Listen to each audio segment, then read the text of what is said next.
Climate change is the most significant threat to our world. No one will be left out of its consequences. So learning about it is so important to understanding why it needs to be addressed and then further learning how it can be. In 2009, Mark Howell and I were official observers to the United Nations Framework Convention on Climate Change in Copenhagen.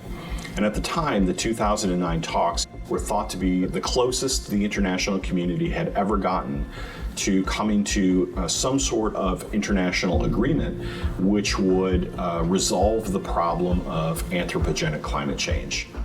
On the plane back from Copenhagen, I decided that we would create a class to concentrate not only on the science of climate change, but also policy. The first half of the semester, we concentrate on all of the science. The second half of the semester, we really focus on the issue of public policy.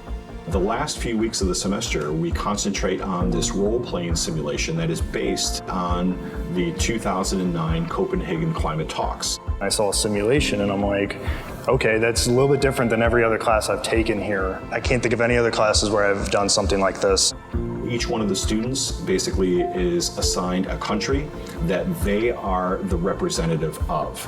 They are in charge of representing the interests of that country in these negotiations. In class, you're negotiating, you're debating, you're doing all sorts of very physical, hands-on negotiation with other people, and that's something you don't get from a lot of other classes, and it's really rewarding and that pays off. The entire experience is driven by the students. It is self-directed by the students. They determine the agenda, they determine what is important, what is not important, and ultimately the final outcome. I played the role of Connie Hedegaard, who is the real-life woman who led the Copenhagen Climate Accords, mitigating between the countries and finding a deal.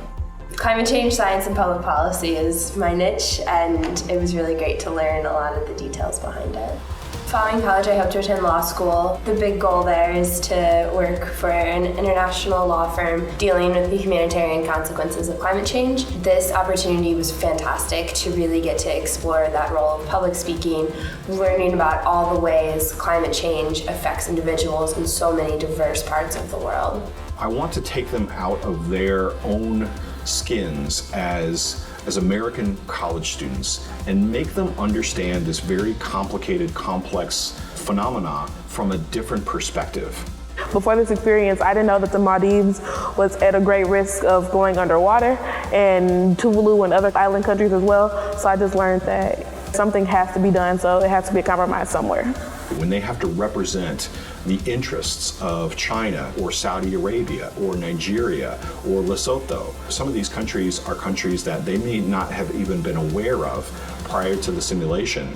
I highly recommend taking the class just for the simulation alone. I like that we actually agreed on something that's helping the environment. Students are invested. What makes me the most proud is watching this play out and having students say afterwards that they spent more time on this exercise and this experience than they had in any class that they've taken, and that they really, really got more out of it than they thought they would.